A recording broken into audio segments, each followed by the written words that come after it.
So we're going to go ahead and get started. Let a couple more people in here. Thank you for joining us. Today's Ag Chat is predominantly on LDEs and sectional events. And I have a short, probably 20-30 minute presentation, walk through some things, show you where some things are, and then answer any questions anybody has. So feel free, just drop stuff in the chat. You can pop up your hand and I'll get you in between. I have zero problem with that. So please, at any time you have questions, jump in and I will answer those. So as we look at LDEs, specifically as we get ready for state convention, what are some of those events? We're specifically looking at job interview, beginning public speaking, sophomore public speaking, prepared public speaking, extemporaneous public speaking, creed speaking, Parley Pro, conduct of chapter meetings, marketing, and issues. And so today we're going to kind of cover those topics as we look at those. Really quick, as we look at our public speakers. So we obviously have 3 different levels of public speaking: beginning, sophomore, and advanced. Those each have requirements on ages. And so while sophomore and advanced may make complete sense to everybody, I want to make sure that I touch briefly on what does beginning public speaking mean for your students and what students fit into that category. So as we look at the rules for beginning public speaking, Oregon FFA only has, now it's 1 beginning contest, and that is beginning public speaking. We used to have 2, we are down to just 1 of those. So beginning public speaking is the only beginning contest we have. A beginning member is defined as a 7th, 8th, 9th year or first year in ag 10th grader until they have competed in a sectional or state CDE. So just know that if you have a 10th grader who has been in an ag class, was in an ag class his freshman year, he doesn't qualify. He or she does not qualify for beginning public speaking this year because they're not a first year 10th grader. And so know that. We've had a couple conversations about that this year, very specifically. Sophomore public speaking for sophomores, and advanced is for anybody. And then sophomore can be an advanced if that's what they choose to do. But they can compete in sophomore as well. Juniors and seniors would go in advanced only. Creed speaking is the other one that has some very specific member contestant rules. So for contestants for creed, they must be a 7th through 9th grader and can only compete at the sectional level once. So they can compete as a 7th and 8th grader and compete at the district level multiple times. That's completely fine, but they can only go to sectionals 1 time. Once they go to sectionals, they can no longer do creed and move on. So know that up front. The other thing that I want to briefly cover when we specifically look at our speaking events, again, so prepared in all 3 levels, extemp and in creed, a member can only go to the sectional level in 1 of those events.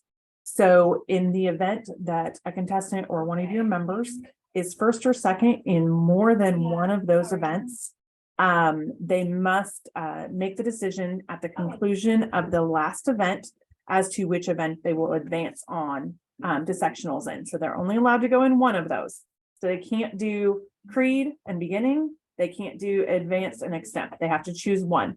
And that decision has to be made at a district level so that we can then let the folks know who are 2nd or 3rd that they are advancing onto the sectional level. So where do you find things regarding LDEs for Oregon FFA? I'm going to share my screen and you're all going to enjoy this. I'm going to the Google. Should come as no surprise. So you should be able to see my screen. I'm going to back out just a little bit. So as we talk about Google, and those of you who watch future ag chats will definitely see the Google multiple times. You're getting lots of emails from me on it.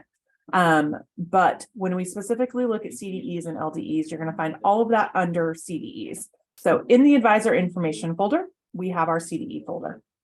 Within there, you will find a couple things that I want to just highlight really quickly for you.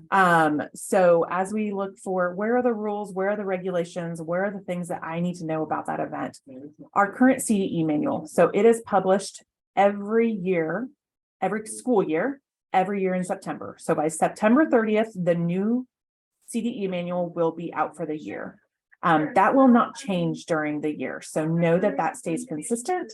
It doesn't change, and it won't change again until the next year. So as the CDE committee meets throughout the year, we keep track of all those changes, and we make those from September 1 to September 30th and publish a new book. And by September 30th, I will always send out an email that lets you know when it's done.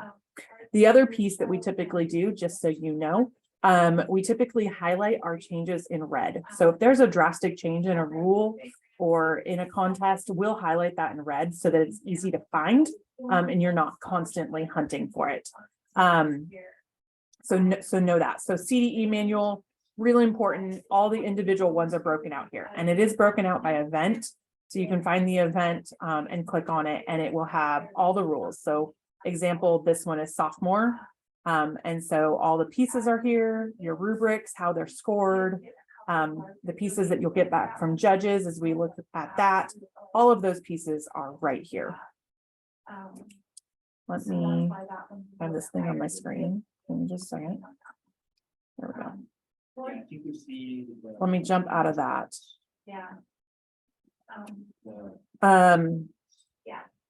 The other thing I'm going to show you, and this goes for everything. So we create at the beginning of each year a current CDE information document, a one-page document where you can find everything. And I do mean everything for CDEs and LDEs. At the very, very top of it, most folks, they'll go and look at the general rules or the rules for each individual event, but they don't bother to go look at the member eligibility and general event rules. Those have really good information about how contests run, about how things are going to be set up, what you can expect, who is actually eligible to be able to compete. All of those pieces are in there. So again, member eligibility and general event rules, this pertains to every event we do, every CDE. The specific event rules we just walked through, these are direct links to documents. Event test banks. So as the events we're looking at, the only one that has a test is Parley Pro. That also does not currently have a test bank. So you will not find a test bank for Parley Pro. But in the next link, which is the past event materials and resources, you will find all the past event materials for Parley Pro. So if you click on this, and I'm going to go ahead and do that just to show you some things, and we go to Parley Pro, you will find cards and questions, past topics, past tests, all the materials from last year's contest. So if we open last year's, you got all the sectional, state, and district cards in here, and questions that you can use with your students. There's also some other pieces that we used for training this past summer through OATA. There's scorecard training with Dr. Daniel Foster, who kind of is the guru for Parley Pro at a national level, along with some other folks. And so he did a scorecard training Zoom with us. And so that's in here recorded. You can just listen to the voice recording if you wanted to. And there's also some interactive Parley notebook pieces in here that you can use in your classroom. If you took Wes and Rachel's Parley Pro pieces this last month or so, you obviously have a ton more information. Please reference that as well.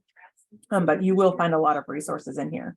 Similarly, we have some conduct of chapter meetings pieces. Conduct of chapter meetings does not have a test, but the past cards and questions for that are in here. You can use those to help prep your teams.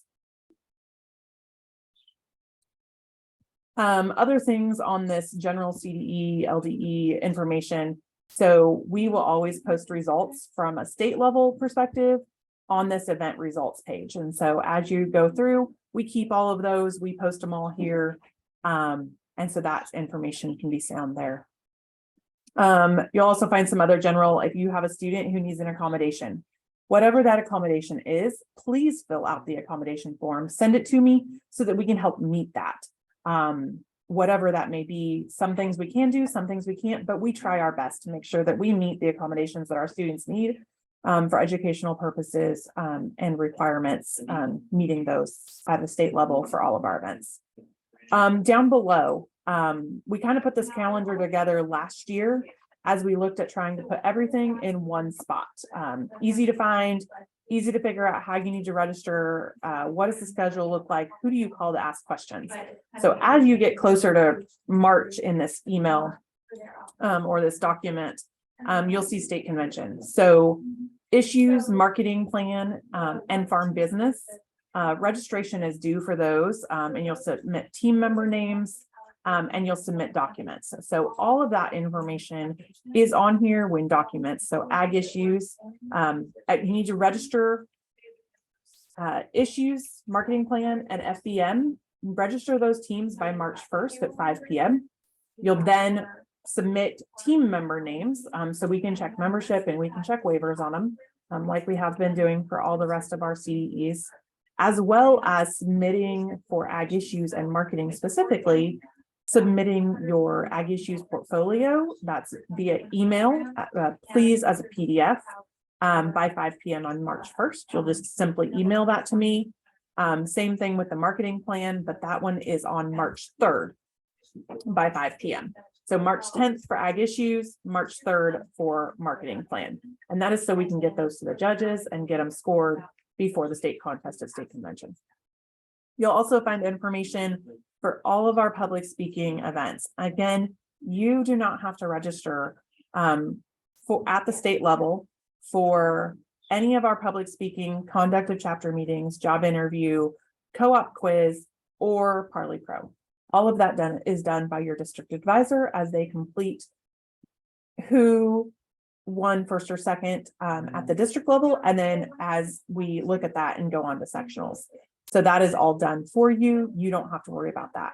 The piece you do have to worry about is when our documents due. So we score all of our manuscripts and job interview documents prior to both sectionals and state level events. And so you'll find those on here. Typically, when we look at sectionals, plan for 10 days before your sectional contest, your manuscripts and your job interview documents are going to be due. Similarly, for state convention, that's March 3rd. So that's 2 weeks prior to state convention, March 3rd by 5 p.m. Please remember the 5 p.m. And make sure that you're watching that because we do stick to that pretty hardcore. And those simply just email them to me. I'll let you know that I got them by response of email. And then we send those to judges. You then do get feedback back from those judges afterwards. New this year, the association has a plagiarism policy. So the board of directors through this last year adopted a plagiarism policy in which all manuscripts, all marketing, ag issues, job interview documents will be plagiarism checked, however you want to say that. We are using Grammarly. Currently we're using the free version. We are going to look at changing that probably next year.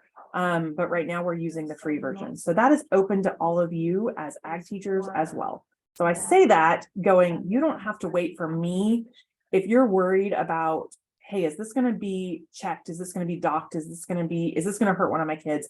You can run that through that. It's just grammarly.com. Put the manuscript in there. It'll run it. It'll tell you how much of it is plagiarized, if any. It'll tell you exactly what pieces. The board's policy, off the top of my head, would not be good to give you, but I will give it to you from the policy. Open it up really fast. If more than 20% of the document is found to be plagiarized, the contestant and or the team will be disqualified. So again, you can see that policy in the Oregon FFA policies under the advisor Google folder and be able to read that in detail. We are going to check them before state and sectional events. And again, that is for any documents that are turned in for scoring, such as manuscripts, resumes, marketing plans, ag communications plans, issues. Kaylee, great question. As long as it's quoted and it's correctly referenced, you will be fine. So if it's quoted and if it's referenced in that, that will be fine. The question was prepared public speaking and direct quotes from resources. Thanks, Kaylee. So that's the plagiarism policy. Know that we will be checking that for sectionals. You guys are also welcome to check that prior to getting to us, because I'd love for you guys to catch it and not me. So know that. So we get a lot of questions on who moves on to sectionals. As we look at teams that move on to sectionals or individuals that move on to sectionals, it is always the top 2 individuals in all public speaking events move on to sectionals. And that's in all of our public speaking, extemp, creed, as well as job interview. Job interview is the one that is drastically different. And that one, let me get the exact wording. Job interview is always the top 3 that move on. So instead of the top 2, it'll always be top 3 that move on from districts to sectionals and sectionals to state. So job interview is different. When we look at public speaking, it's the top 2 from each district that qualify. However, in the event that your district has 9 or more chapters, not competitors, not members, but chapters that participate in a district level event. So take Creed, for example. If you have 9 or more chapters that participate, then 3 can move on to sectionals. But it's only if you have 9 or more chapters. For parley and conduct of chapter meetings, it's always only 2. So only first and second will move on. Please note on those 2, your district advisors will now be asking you for the names of your parley and your conduct teams so that they can submit those to me for membership checks prior to our sectional level events. So know that that will be required. Again, marketing and ag issues are non-qualifying events. Simply sign them up and submit the forms and come on in. Otherwise, the public speaking, conduct of chapter meetings, Parley Pro, job interview, creed speaking are all qualifying events from a district to sectionals to state. Any questions on LDEs? Yeah, and I didn't know how to do that. Awesome. I'll jump on to sectionals really quick. So as we look at sectional contests, we have 4 sections within the state made up of predominantly 3 districts per section. We do have 1 section that is only 2 since we have 11 districts. Those dates and locations of each of our sectional events are determined the summer prior to. So as we look at 2023, the dates for sectionals for this year were determined in June of last year. I reach out to the district advisors from each section and basically ask them what date and location they're looking at. It's typically a rotation. So everybody typically tries to stay within the same date timeframe. And the location of the event rotates within those 3 districts. For some of you, that means the location stays the same, but the hosting district changes. So example, Blue Mountain, Eastern Oregon, and Snake River, their location stays the same, typically hosted in La Grande, but they rotate which district is overseeing the entire event. So that is the difference between state and sectionals. The 3 district, or in one case, the 2 district advisors, oversee the sectional event. So we get a lot of questions of what does the state do and what does the district do when we look at sectional events. And so the state, my office, me predominantly, oversees document judges. So I get all the document judges for all the manuscripts, resumes, cover letters, those types of things. I create all the materials for Parley Pro, conduct of chapter meetings. I do registration and bring all the pieces for registration. I make sure that we have all the judge materials and the copies of everything that judges need. I provide on-site scoring and awards, making sure that everything follows state rules. The host district or depending on how the district does it, host chapter, is in charge of in-person judges, making sure that we have all the rooms that we are needed, food if it falls within a mealtime time frame, and that can be paid for or not, depends on how everybody does it. Everybody does it a little bit differently, as well as helping provide timers and making sure that we have advisors helping oversee events. So it's kind of the delineation of who does what. JD, to answer your question regarding, do we keep a rotation list somewhere? No, I wish we did, and maybe I'll start one, because it's always a question of who's actually hosting or where is it being hosted at. Always a question. So I may start a list somewhere, and just kind of keep that in the back of my mind and hope that the sectionals stick to it. So that might make my life as well as you all's lives a little bit easier if we knew what that looks like.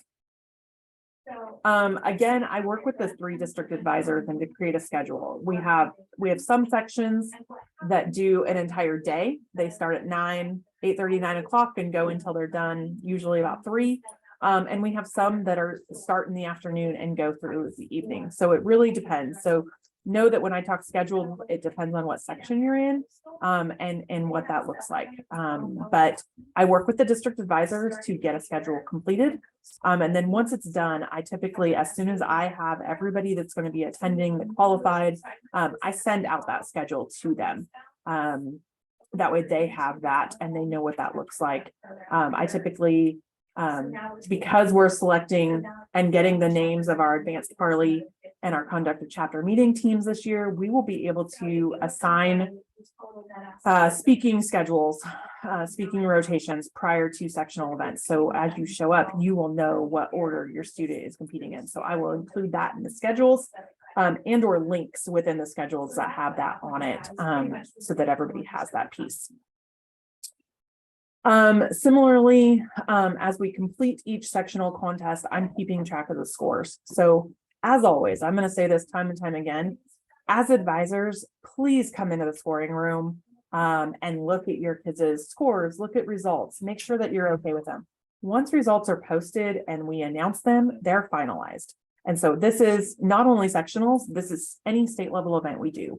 Please come in the scoring room, double check your scores, double check your scorecards, make sure everything looks correct. And if you have a concern, have that conversation with whatever state staff is there. If that's myself, that's Layla, that's Caitlin, it doesn't matter. Please have that conversation with us, so we can look at it, review it, and figure out if there's something we need to do about it. But always look at those, check those, and then that way we can have them double checked by advisors prior to things being announced, and we moving forward that way. The other piece that I do is I have a spreadsheet that I keep, that I share with district advisors as soon as the contest is over.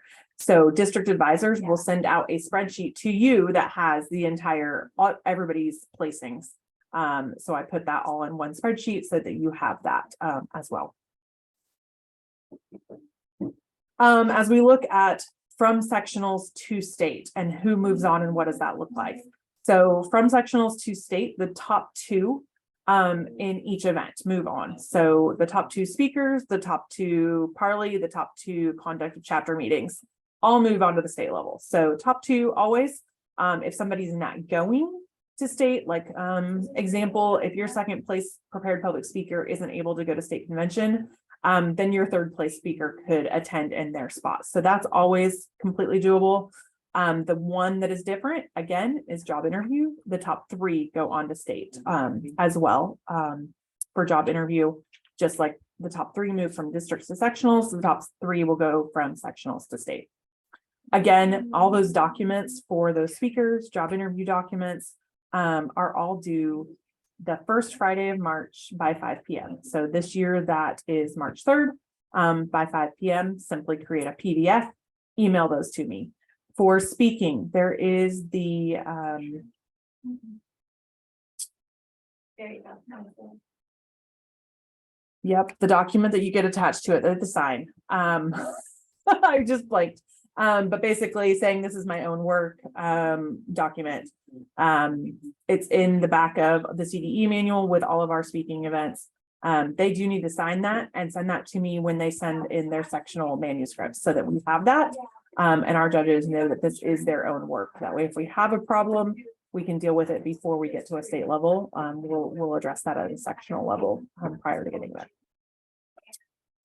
Otherwise, we try to make sure that our sectional events run as smoothly as they possibly can, very similar to how they will at a state level. I always have our state level superintendents that I can call if we have questions that I can't answer or that we can't figure out. I have those folks that I can call and get questions and figure out exactly an answer to something if we need to at some point. Callie, it's March 3rd at 5 p.m. for state manuscripts that are moving on to the state level. March 3rd, 5 p.m. That kind of concludes what I was going to share with you. We kind of walked through the general Google resources that we have available for Parley and conduct of chapter meetings. We always post the past stuff, and we provide the materials for district and sectional level events for district advisors, so they're not having to create that. I'll quickly talk about co-op quiz. That contest is a contest that is sponsored and hosted through the Northwest Agricultural Cooperative Council. They create the test for us. So they create the test for the district level. They also create the test at state level. The materials for that can be found in the CDE resources. They provide a cooperative quiz, Cooperatives 101 manual, and things that your students should be reviewing, looking at. They also suggest that students are familiar with Wilco, CHS are the two they very specifically list for the Pacific Northwest. So those are two companies they suggest any student interested in doing co-op quiz be familiar with and how they work, as well as reading that cooperatives manual that you'll find in the Google folder under co-op quiz.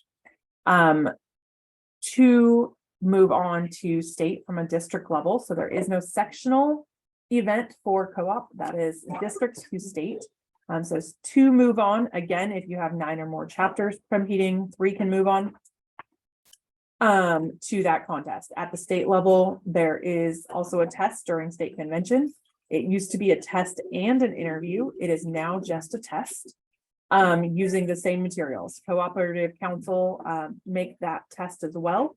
We administer it, we give them the results. There are cash awards that go along with that contest specifically that they mail out after state convention. So I believe it's first, second, and third, I'll get cash awards, as well as there's a cash award for the advisor who has the first place individual as well. So that one's a little bit different, but did want to cover that since it does kind of fall into the LDEs and state convention piece.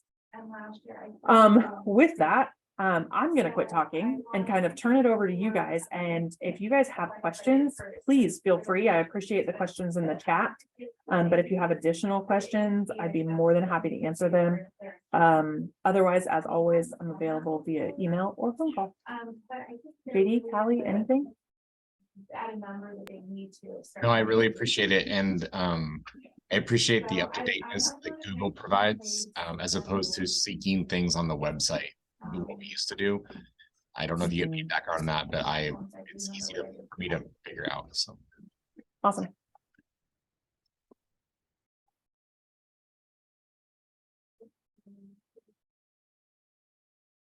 Okay. Oh, and go ahead, JD. I would like to have some sort of place for the rotation for the sectionals. I know I put that in there. Paul Anders used to have it written on the inside of the door frame of his office, and that was the historical place. We just knew it was written by ear. And since he's retired, we've lost that history. So okay, I can do that. I can do that and put it in CDEs. I do have a question for you because you guys are the ones that don't switch, right? So who is it this year that's hosting? That's my question for you. Who hosted last year? I've been emailing Lynn, and I think it's our year. So what I need to do is go back through I think so. I think I need to go back through the emails and see, like, because that's really what I have to do is go like, who's getting judges? Okay. Maybe I should stop recording this. This has been a great conversation. No, JD, we'll work on that. And I'll create a rotation schedule, that can just kind of be in the drive. And easily just there. Yeah. That's Yes, and easily I've got a list right here somewhere. Of judges that we didn't use for our district that are willing to jump in for sectionals, but remember, we have each district provides one. And so I've always got fill-ins in case we need to do that, but I just figured with the transition, with the changes and what's going on, maybe it's just time for us to be this one this year and then rotate it out, because there's been some district advisor changes. Yep. So, Yeah, no, absolutely. I will work on that, and get that set up. That's a great thing. wasn't my intention to have that come out of this thing, but it came up and I appreciate it. Maybe it'll be a tool that helps. No, I think, and I think it's easily doable. So that's pretty easy. So, anything else? Any questions? Things I can answer? Things you want me to share? I think I'm good. I appreciate your time. I'm gonna jump off, but thank you, Okay, Lee. sounds good. I will see you next week. Thank you, Lee. Yeah, I don't think I have that many questions. Like JD said, that the Google folder is extremely helpful. Like, especially me as a new ag advisor, I'm still learning about CDEs, LDEs, rules, regulations, everything. And it's nice having a central hub to be able to search for it at least on my own, and then before I start pestering you or other advisors. Hey, you are more than welcome to contact us at any point, and we're more than happy to point you towards it. And I would throw out, if there's something that you are like, hey, I really wish we had this, or I can't find this easily, like, let me know. Because I'm more than happy to make some of those changes as we look at some things and go, okay, this is really in the right spot, or should this be moved? Perfect. Thank you. I appreciate that. I appreciate that. Thanks for joining All us. right. Thanks. I'm going to join Puff. Beth, I'm going to go ahead and stop recording. Nope, you're fine. I'm going to stop recording. I thank everybody for joining us. Please reach out if you have any questions. Beth, don't go anywhere. I'll answer some questions.